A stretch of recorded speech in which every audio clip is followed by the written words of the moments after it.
여러분들 안녕하세요. 반갑습니다. 성실한TV 하면서 회계사입니다. 최근에 집안 대대로 내려온 토지를 양도하는데 그 양도 소득세와 관련된 의뢰가 들어와서 이 토지 처분과 관련해서 우리가 알아둬야 될 몇 가지가 있어서 영상으로 한번 정리해 봤습니다. 궁금하신 분들, 이런 경우에 해당되시는 분들이 있다면 영상 끝까지 봐주시고요. 구독과 좋아요, 알람 설정까지 무료인 거 아시죠? 일단 양도소득세의 기본 원칙은 실질 거래 가액 기준으로 신고를 해야 된다는 겁니다. 이 실질 거래 가액이라고 하면 일반적으로 그 매매계약서 상에 나와 있는 거래 금액을 말하는데요. 뭐 양도 가액은 내가 지금 양도를 했으니까 양도하면서 매매계약서를 쓰셨겠죠. 그래서 그 계약서 상에 있는 금액이 바로 실질 거래 가액이 되는 것이고요. 이 토지의 경우에 이 취득가액을 알기가 생각보다 쉽지가 않습니다. 왜냐면은 뭐 10년 전, 뭐 20년 전, 뭐 집안 대대로 내려온 뭐 토지 같은 경우에 그 당시에 이게 얼마였는지 증빙이 남아있지 않는 경우가 상당히 많습니다. 그 당시 뭐 10년 전, 20년 전 매매 계약서를 쓰셨다면 그 계약서 상의 금액이 취득 금액이 될 거고 그 금액으로 신고하시면 실질 거래 가액으로 신고하게 되는 겁니다. 매매 계약서도 없고 뭐 실질 취득 가액을 알기가 어려운 경우는 어떻게 해야 될까요? 매매 사례 가액, 감정 가액, 또 환산 취득 가액 순서대로 적용해서 취득 가액을 계산하도록 하고 있습니다. 매매 사례 가액은 내가 처분하려는 토지와 아주 유사한 토지가 거래된 적이 있다면 그 금액으로 하라고 하는 건데, 실무적으로 토지 같은 경우에는 이런 경우가 흔치는 않습니다. 감정가액으로 하면 되는데, 그 당시 취득했을 때 당시 기준으로 감정가액이 있다면 그 금액으로 신고를 하면 감정가액으로 신고를 하면 되는데, 뭐 이것도 뭐 여건에 따라서 매우 다를 겁니다. 마지막으로 환산 취득가액이라는 게 있는데요. 이 환산 취득가액은 실제 양도 금액에다가 곱하기 양도 당시의 기준시가분의 그 취득 당시의 기준시가를 기준으로 해서 취득가액을 기준시가 비율로 환산하는 그런 금액입니다. 근데 만약 내가 처분한 토지에 기준시가가 없다, 이런 경우도 있을 수 있거든요. 이 취득일이 90년도 이전에 취득했을 경우에는 이 기준시가 자체가 없습니다.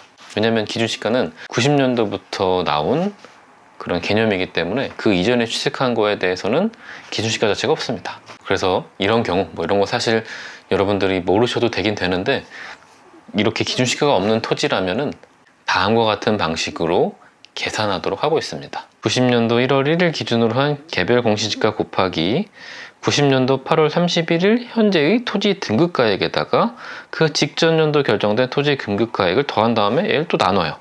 그런 다음에 취득 당시에 토지 등급가액을 분자로 해서 계산하라고 하는데, 뭐 이런 것까지는 사실 뭐 알 필요는 없지만 이런 방식으로 기준시가, 취득 당시 기준시가를 구한다 라는 정도만 아시면 될 것 같습니다. 자, 이제 여기서부터 절세 팁을 알려드리도록 하겠습니다. 이 양도소득세는 이제 이런 방식으로 계산이 됩니다. 양도금액에서 취득금액을 빼고 그리고 필요경비를 더 빼서 양도 차익을 계산하게 되는데요. 아까 말씀드렸던 양도금액은 매매계약서 상에 있는 금액일 거고, 이 취득금액은 실제 취득가액으로 하거나 또는 이 토지 같은 경우에는 실제 취득가액을 알기가 어렵다고 그랬죠. 그랬을 경우에 이 환산 취득가액으로 해서 양도소득세를 한번 계산해 보시는 겁니다. 왜냐하면 이 토지 같은 경우에는 아주 오래전에 취득했을 경우에 환산 취득가액을 적용했을 경우가 더 세금을 줄일 수 있는 그런 방법이 될 수도 있거든요. 무슨 얘기냐면은 우리 등기부 등본을 떼보면은 2012년도 이전에 취득한 부동산 같은 경우에는 등기부 등본상에 뭐 금액이 전혀 기록되어 있지 않습니다. 2012년 이후부터는 토지 매매 거래를 했을 경우에 취득 금액이 얼마인지를 기재하게 되어 있습니다. 그러니까 2012년도 이전에 취득한 토지는 취득가액을 누구도 알 수 없다는 얘기죠. 나만 알 수 있는 거죠. 실제 취득금액과 환산 취득금액을 비교해서 환산 취득금액이 더 크다면 양도 차익을 더 줄일 수 있기 때문에 이 두 금액을 반드시 비교를 해서 세금 신고를 하시는 게 세금을 줄일 수 있는 방법입니다.